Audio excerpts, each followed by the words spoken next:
septembre 2016, Johnny Hallyday apprend une terrible nouvelle. Un cancer des poumons de stade 4, métastases dans son foie, son estomac et son pancréas. Le diagnostic n'alarme pas vraiment le chanteur. Ce dernier, alors âgé de 73 ans, a déjà triomphé par 2 fois du cancer, l'un au côlon, l'autre à la prostate. Ses jours sont en réalité comptés. Le combat commence au Cedars Sinai de Los Angeles. À la sortie de l'hôpital, l'artiste s'envole pour Paris avec sa famille. Laetitia souhaite prolonger de quelques années encore la vie de son mari. Lui voudrait repartir en tournée.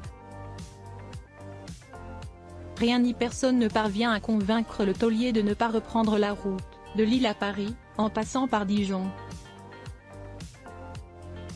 La maladie prend invariablement le dessus. En décembre 2017, Jean-Claude Camus reçoit un appel de Laetitia Hallyday. La mère de Jade et Joy lui propose de rendre visite à son mari, dans leur maison de Marne-la-Coquette où le chanteur lutte contre la maladie. Je rentre dans la chambre comme si tout va bien et, je lui dis, t'as maigri un tout petit peu. Tu devrais te requinquer parce que t'as encore de voix à finir sur le prochain album, se souvient aujourd'hui le producteur dans Chez Jordan. Et de poursuivre, il me regarde, j'avais un pull blanc, t'as une tache. Ce furent ses dernières paroles. Jean-Claude Camus savait alors qu'il ne reverrait jamais son ami, mort 48 heures plus tard. Il avait trop maigri. Il était dans un état catastrophique, décrit celui qu'une question ne cesse de tarauder 7 ans plus tard. Johnny Hallyday savait-il qu'il allait mourir?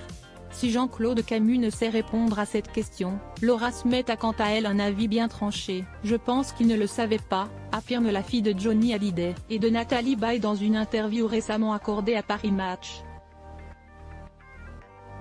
Et il avait très peur de la mort, c'est pour ça qu'il détestait tant la nuit, comme moi je déteste voir le jour tomber. Dans le récit des derniers jours de son père, l'actrice devenue maman à son tour se souvient avoir dû cacher un secret à son père.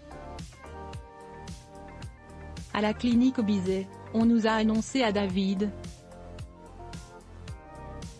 sa femme et moi que c'était terminé, évoque-t-elle. On nous a dit aussi qu'il allait être en soins palliatifs chez lui. L'artiste ne le sachant pas, il ne fait pas qu'on le lui dise.